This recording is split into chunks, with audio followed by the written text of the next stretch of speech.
مچ که کلا میخوایم این مچ از اول تا آخر خار نمیا رو بگا بده.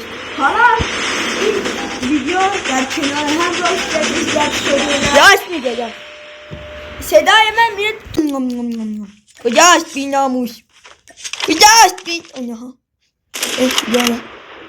یادا من دارم میرم مادرشو بگم. یا خدا نرو اون داره میره. دیدمش دنده چپت راست دخال کشته نمیره. اوی ندیدمش به والله ندیدمش. گو خوردم گفتم دیدمش ندیدمش. خار کشته رو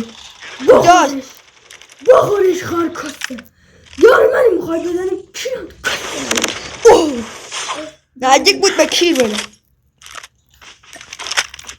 آرمار پار میکنی و ننهشو میگم. درست بچه ها درست شنیدین. میخوام ننه یه نمیه رو بگم.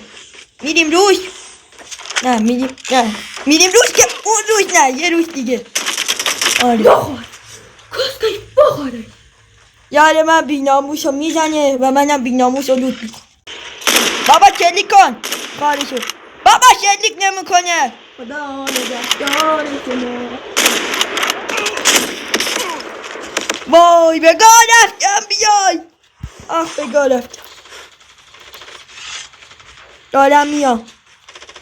بابا ننه واتر رو گاییدم خار کشته. واتر رو زدم. تو انمیا رو میزنم من واتر رو میزنم. اوکی آرمار پال بکنیم.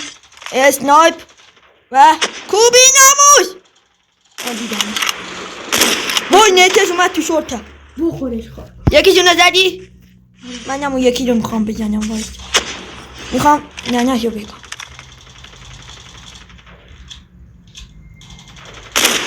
زدم گاییدمش. حروم زاده بیناموس. کیرم تو کست اولی خار مادر اولی کسته. شنین قدی نمو. آره نه یا بلد گایده.